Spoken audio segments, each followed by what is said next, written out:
मैं और शुई बिंगर दिन रात ड्यूअल कल्टिवेशन करते थे, क्योंकि मैंने डार्क होली ड्रैगन और evil fire phoenix martial soul जागृत किए थे। मेरे शरीर में मौजूद ईवल फायर को दबाने के लिए शुई बिंगर की आइस पावर की जरूरत पड़ती थी। जिस दिन मेरा मार्शल सोल जागा था, उस दिन पूरे क्षेत्र में सनसनी मच गई थी। मैंने फ्लेंडर का निमंत्रण ठुकराकर सीधे स्पिरिट हॉल में शामिल होने का फैसला किया। आज मैं केवल 18 साल की उम्र में सोल किंग रेल्म तक पहुंच चुका हूं और तथाकथित श्रेक अकेडमी की गोल्डन जेनरेशन को आसानी से कुचल सकता हूं। जब से मैंने शुई बिंगर को अपने पास लाना शुरू किया, मेरी ईवल फायर लगातार शुद्ध होने लगी। मेरा मार्शल सोल भी एवोल्यूशन करने लगा। भविष्य में मेरी अल्टीमेट फायर फीनिक्स पूरी श्रेक अकेडमी को रौंद देगी और सी गॉड आइलैंड तक को दबा देगी। इसी तरह मैंने डूलुआ कॉन्टिनेंट पर इनविंसिबल बनने की राह पकड़ ली। स्टारडो फॉरेस्ट के इनर रीजन में मैं बड़ी मुश्किल से एक फायर चिंगलुआन सोल बीस्ट का सोल रिंग अवशोषित कर पाया।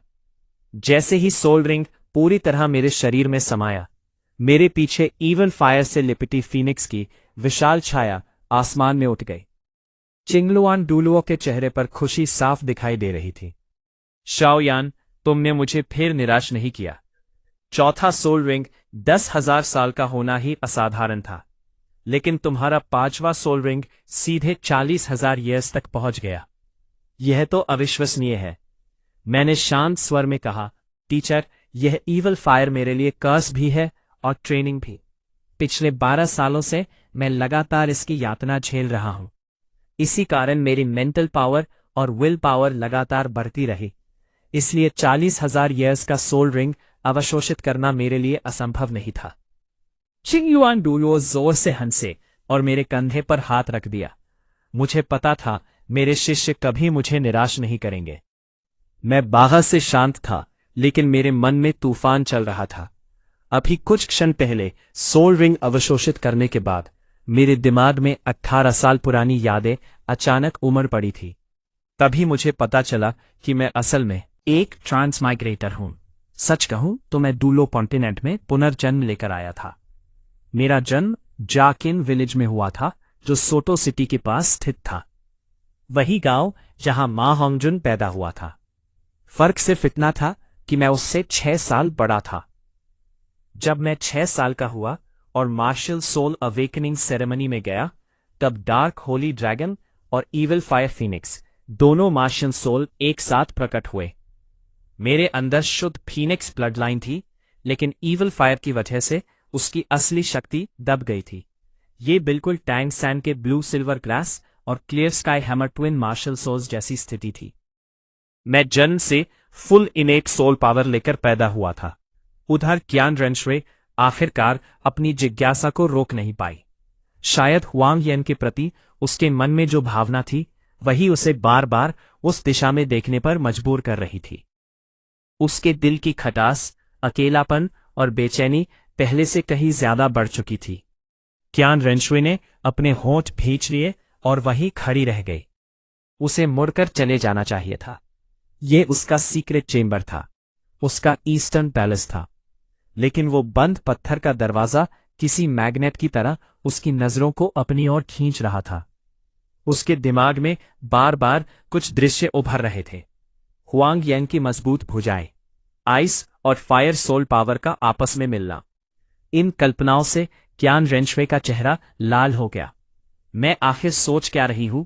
उसने खुद को डांटा, लेकिन उसका दिल सामान्य होने का नाम नहीं ले रहा था। पूरे 12 साल से वो श्वे किंगहे का मुखौटा पहनकर जी रही थी। एक पुरुष की पहचान में सांस तक संभाल कर लेनी पड़ती थी। उसके पास ना कोई दोस्त था, ना कोई ऐसा इंसान जिससे वो अपने मन की बात कह सके। लेकिन हुआंग येन की मौजूदगी ने उसकी सूखी हुई भावनाओं में फिर से हलचल पैदा कर दी थी।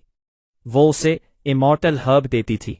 वो उसे प्यार से श्वे एर जे कहकर बुलाता था, और उसकी आवाज हमेशा जेंटल और वार्म होती थी।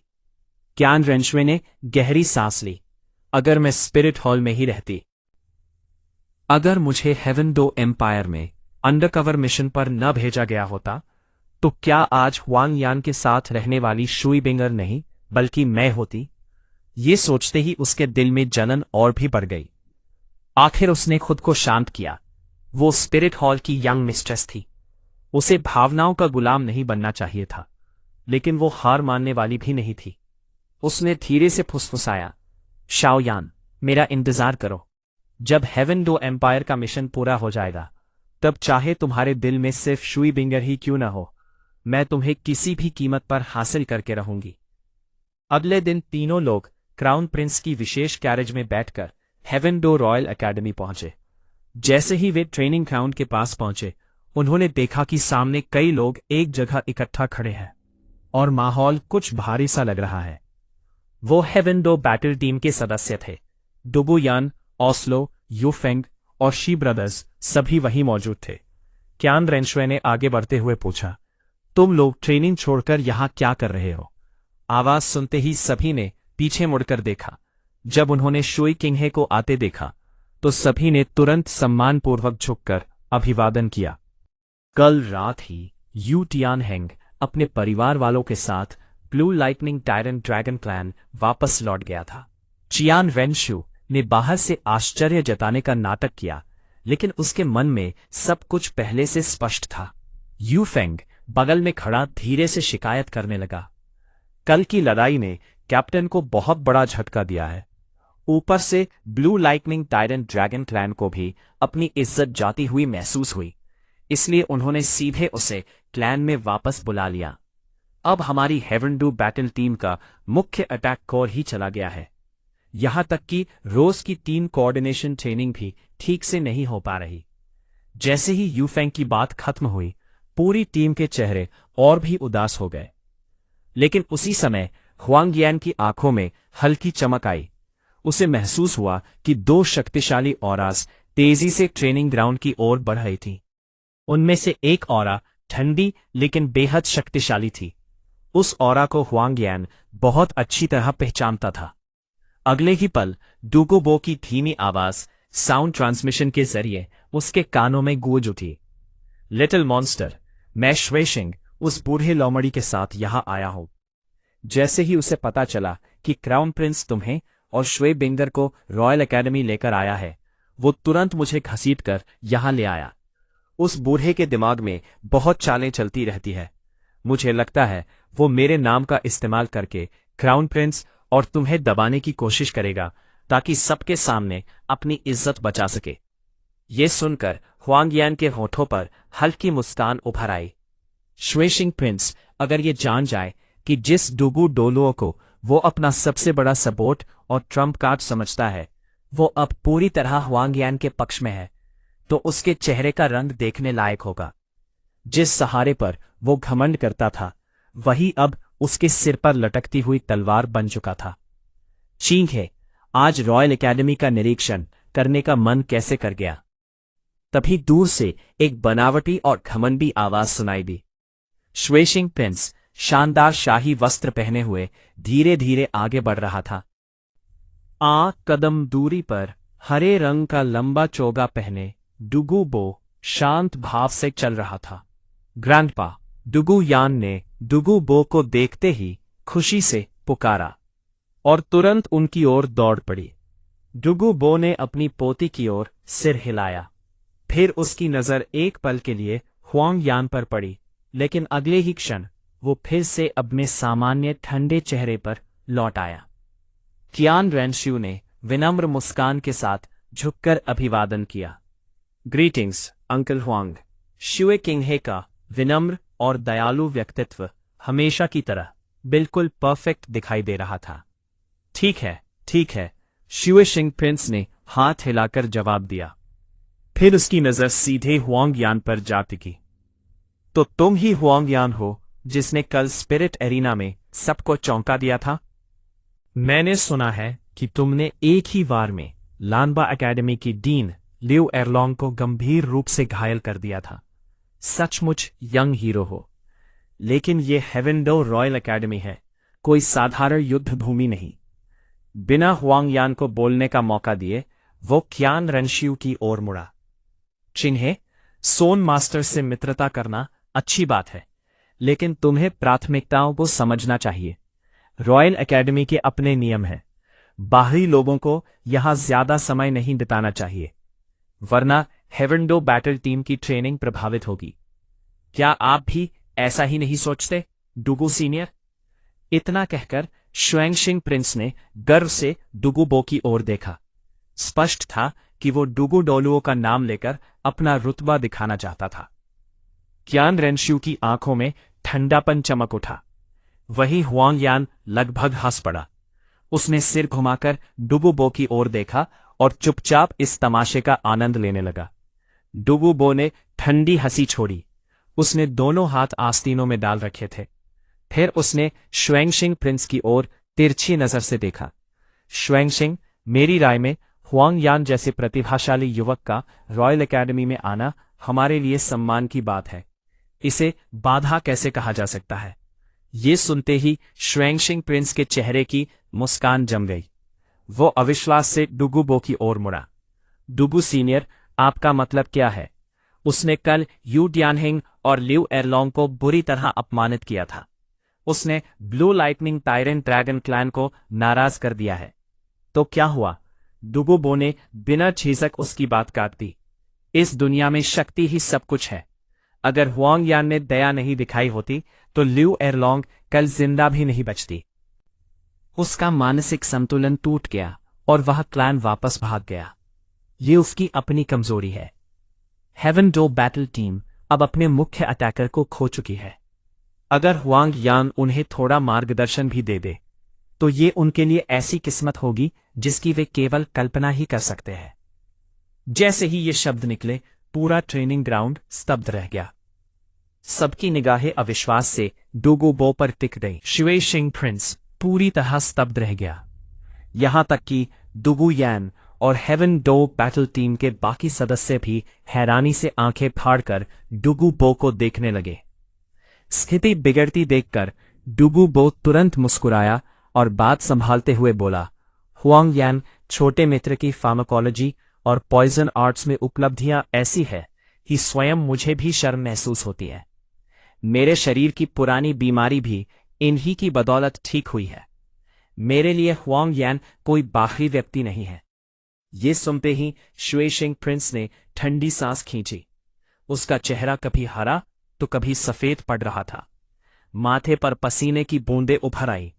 उसने कभी सपने में भी नहीं सोचा था कि उसका सबसे बड़ा सपोर्ट डुगू डोलुओ सबके सामने उसकी बात काट देगा और हुआंग यान की इतनी ऊंची प्रशंसा करेगा। हुआंग यान ने शुएंगशिंग प्रिंस के बदलते हुए चेहरे को देखा और हल्का सा हंस पड़ा। वह एक कदम आगे बढ़ा। प्रिंस, लगता है आपकी सबसे बड़ी बैकर आपकी राय से सहमत नहीं है। अब बताइए, क्या आपको अभी भी लगता है कि मैं एकेडमी ट्रेनिंग में बाधा डालने वाला कोई बाहरी व्यक्ति हूं? पास खड़ी क्यान रेनशुए भी यह दृश्य देखकर भीतर ही भीतर प्रभावित हुई। उसने अवसर का लाभ उठाते हुए हल्की आह भरी। अंकल हुआंग, ब्रदर हुआंग यान मेरे ईस्टर्न पैलेस के सम्मानित अतिथि है और डुगू सीनियर के घनिष्ठ मित्र भी। आपकी बात सच में थोड़ी अनुचित थी। अब शुएंगशिंग प्रिंस पूरी तरह असहज हो चुका था। उसने डुगू बो के गंभीर चेहरे की ओर देखा, फिर हुआंग यान की मुस्कुराती हुई आंखों की तरफ। आखिरकार वह मजबूर होकर बोला, हा, तो बात ऐसी है। लगता है मुझसे गलतफहमी हो गई थी। चूंकि हुआंग यान डुगू सीनियर के अतिथि हैं, इसलिए वे कभी भी एकेडमी आ सकते हैं। चिंगहे, तुम अपने अतिथियों को एकेडमी अच्छी तरह दिखाओ। मुझे कुछ जरूरी काम याद आ गए हैं, इसलिए मैं चलता हूं। इतना कहकर शुएंगशिंग प्रिंस बिना किसी और बात के जल्दी जल्दी वहां से निकल गया। उसकी पीठ देखकर सभी समझ गए कि वो पूरी तरह शर्मिंदा हो चुका था। हुआंग यान ने डुगू बो की तरफ देखकर मुस्कुराते हुए कहा, ओल्ड मॉन्स्टर, धन्यवाद। डुगू बो ने होठ सिकोड़ लिए। बकवास मत करो, मैंने सिर्फ सच कहा है। वैसे भी मुझे उस बूढ़े की आदत पसंद नहीं है। हर जगह मेरा नाम लेकर धौंस जमाता फिरता है। उधर डुगू यान बड़ी उत्सुकता से हुआंग यान और अपने दादा को देख रही थी। फिर उसकी नजर शुएबिंगर पर पड़ी। उसकी आंखों में जिज्ञासा और जटिल भावनाएं उभर आई। वो तुरंत डूगू बो के पास पहुंची और बोली, ग्रैंडपा, अगर हुआंग यान यंग मास्टर इतने शक्तिशाली है तो उनसे कहिए ना कि हमारी हेवन डू बैटल टीम को थोड़ा मार्गदर्शन दे। तियानहैंग के जाने के बाद हम सचमुच नहीं जानते कि आगे क्या करें। हुआंग यान ने डूगू यान की उम्मीद भरी आंखों की तरफ देखा। फिर उसने बगल में खड़ी श्वे बिंगर की ओर मुस्कुराकर देखा। अगर डूगू मिस ने खुद कहा है तो कुछ स्पैरिंग हो ही जाए, लेकिन तुम्हें सिखाने के लिए मुझे खुद मैदान में उतरने की जरूरत नहीं पड़ेगी।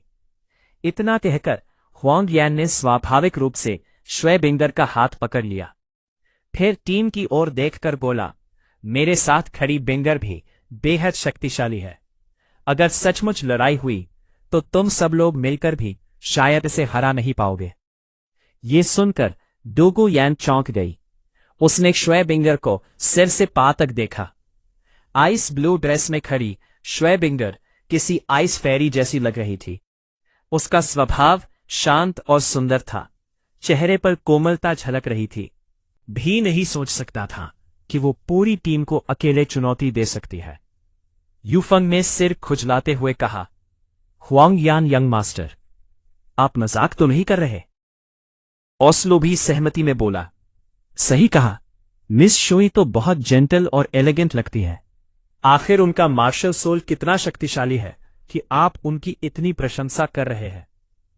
शीमो और शीमोली दोनों भाइयों ने भी एक दूसरे को देखा।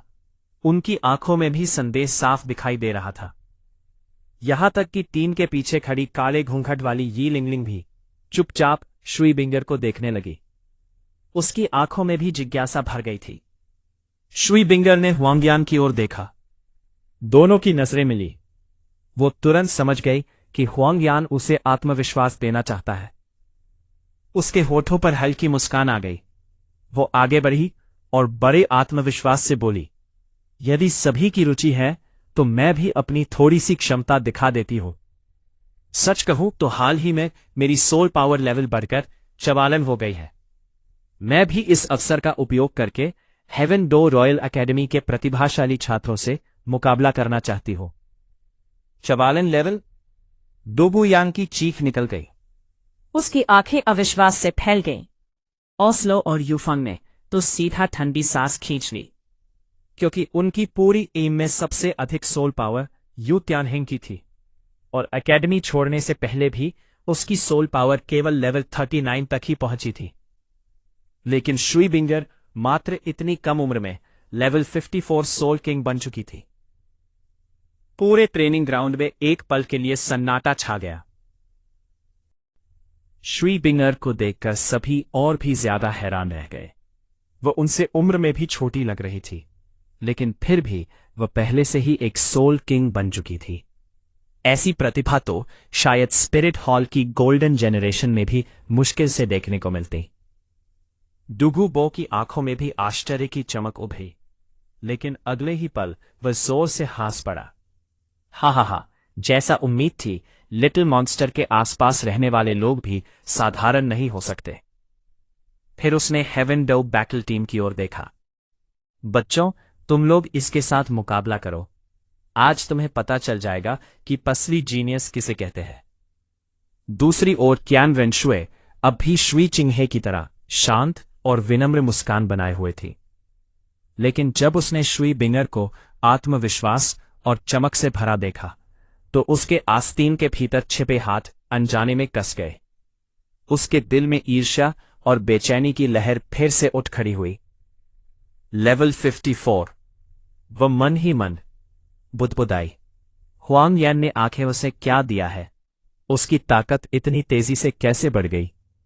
अचानक उसे महसूस हुआ कि हुआंग यान द्वारा उसे दिया गया इमॉर्टल हर्ब भी श्वी बिंगर को मिले फायदों के सामने फीका पड़ गया है।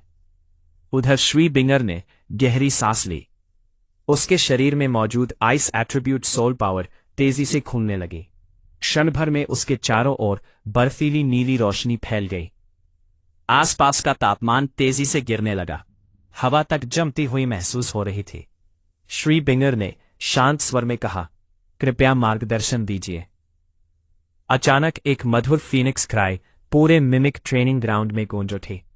उसके पीछे एक विशाल आइस ब्लू फीनिक्स का दिव्य स्वरूप प्रकट हुआ। वह क्रिस्टल की तरह चमक रहा था और उसके शरीर से एंडलेस फ्रॉस्ट एनर्जी निकल रही थी। जैसे ही आइस फीनिक्स दिखाई दी, उसके 5 सोल रिंग्स एक एक करके उभर आए। Yellow, yellow, purple, purple, black. 5 soul rings चमक उठे। उसी क्षण एक भयानक एक्सट्रीम आइस ऑरा पूरे मैदान में फैल गई। ऐसा लग रहा था मानो आसपास का स्पेस भी जमने वाला हो। डुगू यान का चेहरा बदल गया। ये तो टॉप बीस्ट मार्शल सोल है। लेकिन अगले ही पल उसने सिर हिलाया। नहीं, ये उससे भी ऊपर है। ये सुपर मार्शल सोल होना चाहिए। उसके शरीर में कंपी दौड़ गई। उसका jade phosphor serpent martial soul भय से कांप उठा। ये मार्शल सोल सप्रेशन बहुत अधिक शक्तिशाली था। कितनी भयानक कोल्ड एनर्जी है। ऑस्लो का चेहरा पीला पड़ गया। मेरी सोल पावर सर्कुलेशन लगभग आधी रह गई है। यूफेंग ने गंभीर स्वर में चिल्लाया। सब लोग सावधान रहो। कोई भी लापरवाही मत करना। पूरी ताकत से हमला करो। डुगू यान ने तेज आवाज में पुकारा। Z phosphor serpent possession. उसकी आंखें हरी हो गईं। बैंगनी जहरीली धुंध चारों ओर फैलने लगी। उधर शीमो और शीमोली दोनों भाइयों ने गर्जना की। Black tortoise possession. उनके शरीर पर भारी कछुए जैसे कवच उभर आए। विशाल शील्ड सामने खड़ी हो गई। दोनों भाइयों ने फ्रंट लाइन संभाल ली। वहीं ऑस्लो और यूफेंग बिजली की गति से दोनों दिशाओं से शुई बेंगर की ओर झपट पड़े। एक पल में हेवन टू बैटल टीम के 5 सदस्यों ने फुल पावर अटैक शुरू कर दिया। लेकिन इतने शक्तिशाली संयुक्त हमले का सामना करते हुए भी शुई बेंगर के चेहरे पर कोई घबराहट नहीं थी। उसने एक कदम तक पीछे नहीं हटाया। उसकी आंखें शांत थीं। लड़ाई शुरू हो चुकी थी। शुई बिंगर अकेले हेवन डू बैटल टीम के सामने खड़ी थी।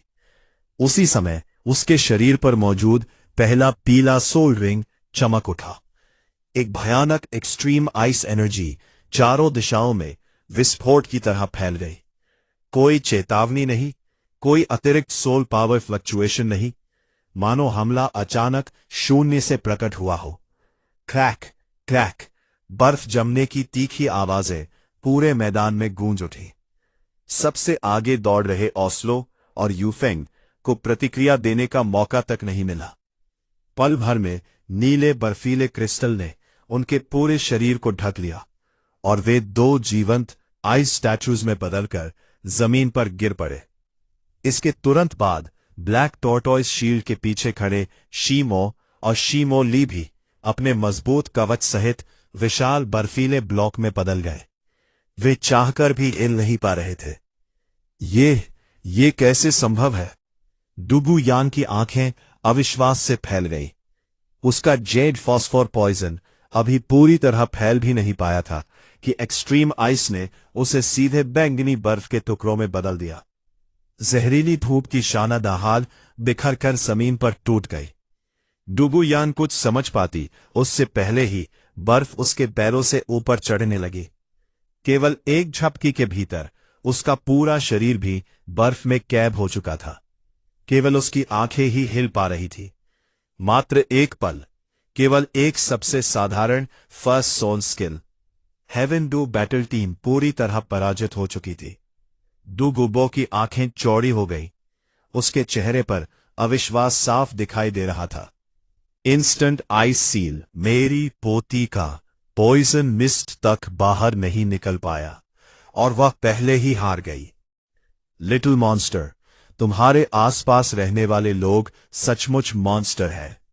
चियान रिनशुए ने मन का झटका छिपाते हुए शुई चिंगहे जैसी मुस्कान बनाए रखी। मिस बिंगर सचमुच अद्भुत है।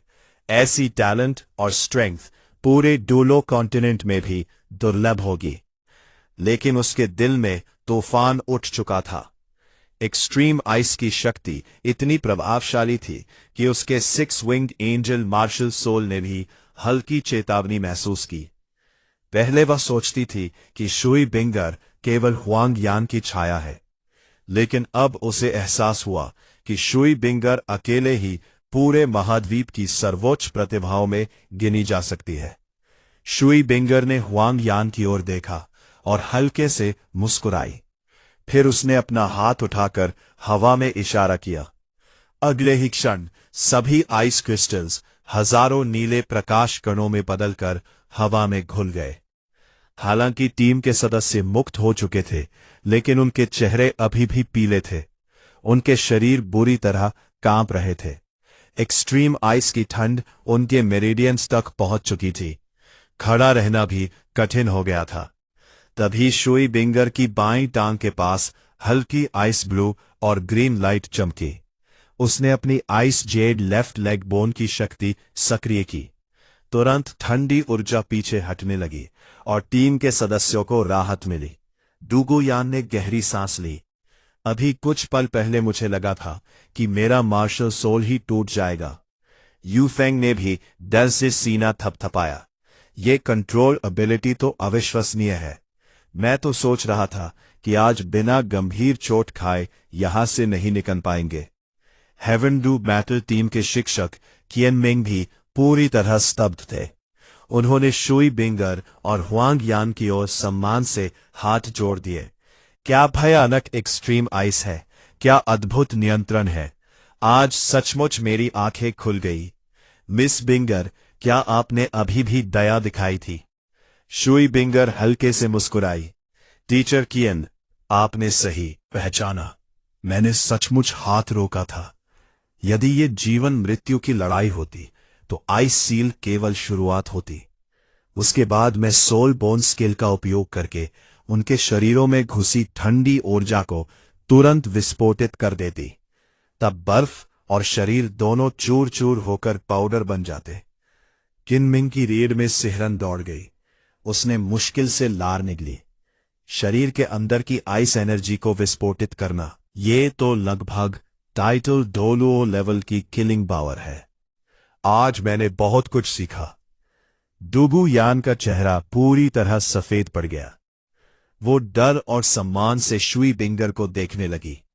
तो तुम्हारे पास इतना भयानक ट्रम्प कार्ड भी था? इसका मतलब हम अभी अभी मौत के दरवाजे से वापस लौटे हैं। डूगू बो हंस पड़ा। इसीलिए मैं कहता हूं कि तुम लोगों की किस्मत बहुत अच्छी थी। उसी समय blue lightning tyrant dragon clan के मुख्य हॉल में यू टियनहेंग ठंडी जमीन पर घुटनों के बल बैठा था। उसका चेहरा पीला पड़ चुका था। आंखों में घृणा, अपमान और दर्द भरा हुआ था। आंसू लगातार उसके गालों से बह रहे थे। ग्रैंडफादर, सेकंड ग्रैंड अंकल, टियनहेंग अयोग्य साबित हुआ। मैंने क्लैन का सम्मान मिट्टी में मिला दिया। ऊंचे सिंहासन पर बैठे क्लैन लीडर यू युअनजेन ने गहरी भौहें सिकोड़ ली।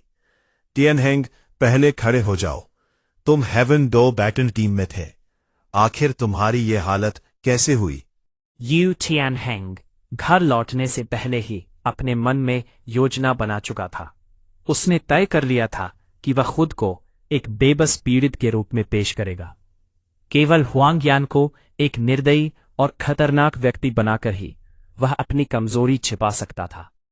अगर पूरे क्लैन का गुस्सा हुआंग यान की ओर मोड़ दिया जाए तो शायद उसे परिवार से निकाला नहीं जाएगा। यू टियनहेंग जमीन से नहीं उठा, उल्टा उसने जोर से सिर झुकाकर एक और प्रणाम किया और रोते हुए बोला, ग्रैंडफादर, कुछ दिन पहले मैं और यान यान ग्रेट स्पिरिट अरीना गए थे। वहां हमारी मुलाकात हुआंग यान नाम के एक सोल मास्टर से हुई। वह स्पष्ट रूप से सोल एम्परर की शक्ति रखता था, लेकिन जानबूझकर उसे छिपाकर कमजोर होने का नाटक कर रहा था। उसने मुझे मुकाबले के लिए उकसाया और मैं उसकी चाल में फंस गया। मैं हार गया, लेकिन जीतने के बाद भी वह नहीं रुका। यू टियनहेंग की आंखों से आंसू बहने लगे। उसने मुझे हजारों दर्शकों के सामने मजबूर किया कि मैं कहूं, blue lightning tyrant dragon martial soul केवल एक नीची नस्ल का ड्रैगन है, और यदि मैं ऐसा नहीं कहता तो वह मेरा मार्शल सोल नष्ट कर देता। धड़ाम! यू युआनजेन क्रोध से खड़ा हो गया। उसके हाथ की एक चोट से सिंहासन का हत्था टूट गया। चारों ओर बिजली की गड़गड़ाहट गूंज उठी। नीची नस्ल का ड्रैगन, कितनी हिम्मत है उस लड़के की। उसने हमारे blue lightning tyrant dragon martial soul का अपमान किया है। यो लोमियान भी गुस्से से कांप उठा, लेकिन अचानक उसे कुछ याद आया।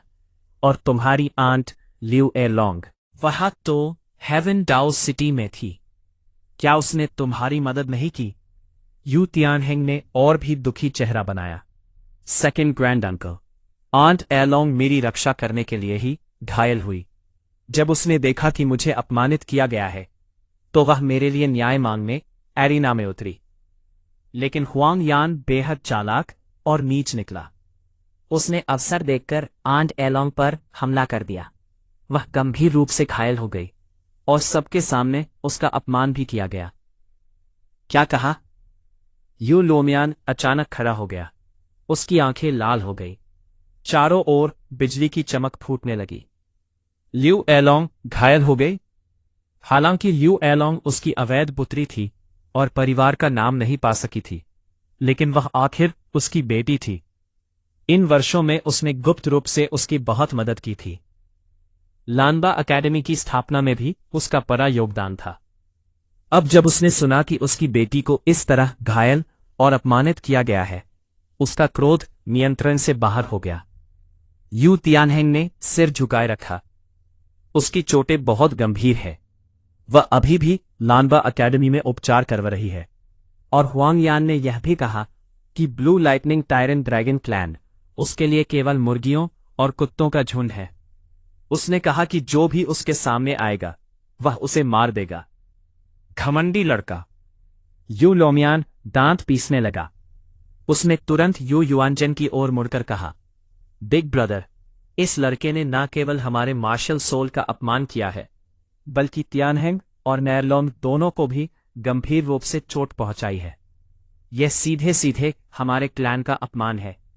यदि हम उसे दंडित नहीं करते तो भविष्य में सोल मास्टर वर्ल्ड में हमारा सम्मान कैसे बचेगा? यू युआनजेन का चेहरा गंभीर हो गया। वह धीरे धीरे खड़ा हुआ। टाइटल डोलुओं का भयानक दबाव पूरे हॉल में फैल गया। एक सोल एम्परर, और इतनी कम उम्र में इतना घमंड। उसकी आंखों में ठंडी चमक उभरी। लोमियन, 3 एल्डर्स को साथ लेकर हेवन डो सिटी जाओ। उस हुआंग यान को जिंदा या मुर्दा मेरे सामने लेकर आओ और एरलोंग को वापस क्लैन में लेकर आना।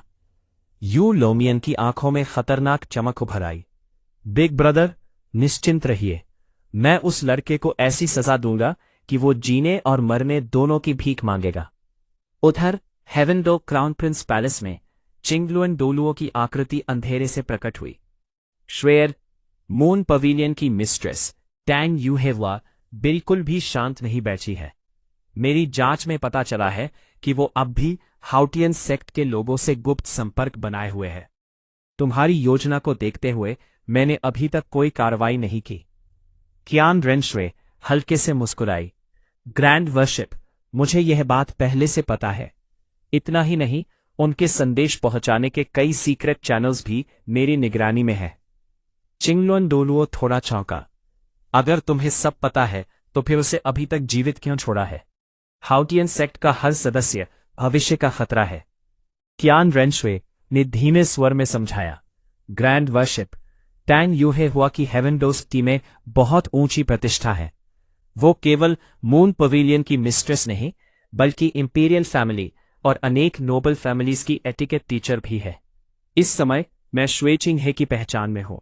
यदि बिना कारण मैं उसके खिलाफ कदम उठाती हूं तो एम्परर श्वेये को संदेह हो जाएगा और इससे पूरे रॉयल कोर्ट में अनावश्यक हलचल मच सकती है। जब तक मेरी योजना पूरी नहीं हो जाती, मुझे केवल निगरानी रखनी होगी।